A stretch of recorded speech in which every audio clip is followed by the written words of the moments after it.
So you got it without the jaw there. And we would work with the different points. They're not the same as holographic breathing, but they're the same energies. And we would work, and you've got the uvula, when it's here, it's kind of, you've got this flap at the where you've got the uvula hanging down here and the whole flap. And that's very sensitive, and but you have to work for months to desensitize that and take the trauma out of that. And then we'd work with our fingers.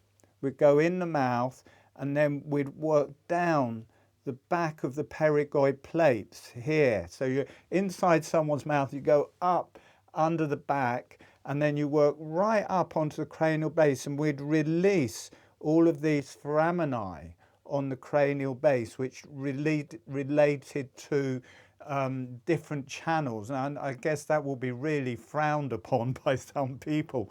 But it was, you know, when done properly and sensitively, my God, that area, as soon as you get under the uvula, and as soon as you get, because this is the area, it's like a little sacred place there. Can you see that gap there between? I'm a bit worried taking my hands because it's going to fall off. You see, 1 minute. You see the gap between. You see how it's. See, I can't take my hand off because the face. See how it goes up at an angle here. That is the cranial base at the top of the pharynx there, and we would work up the back of the pterygoid plates here and release all of these. I'm going to take the face off because it's going to fall off anyway. So have it that way up. So we'd come under here and we'd work up the back of these, and we'd kind of clear all of the nerves in here. And it was a highly charged place. And they called them bioelectrical beeps, bioelectrical parasites. So you put your finger on something, it felt like it was going to burn a hole in the end of it.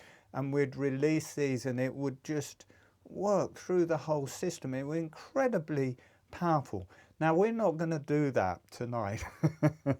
I've found that you can just do it with breathing. You don't actually have to do that. And I wouldn't go near it again myself, just because it is such a sensitive area, but it was quite fun at the time. But very, very magical area. And this really is the top where the pharynx is joining to the underside of the cranium, and all of these gaps here, see here, these holes and these gaps, and these are foramini where different cranial nerves are coming out from the center of the brain, the very central channel of the brain. They're coming out through here. Where's the I think that one there is the, I'm not exactly sure, but I guess that is the vagus nerve. And where it's connecting, where the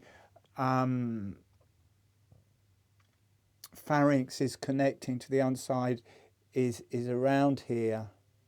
And you've got the top vertebrae, the atlas vertebrae there. So it's kind of right around that area, and it connects to all, or it is where all of their nerves are. So once you can get up into that space, really gives you access to the center of the brain, gives you access. It's like the third eye for the neck and throat, and it relates to the eyes, and it relates to the third eye in the brain.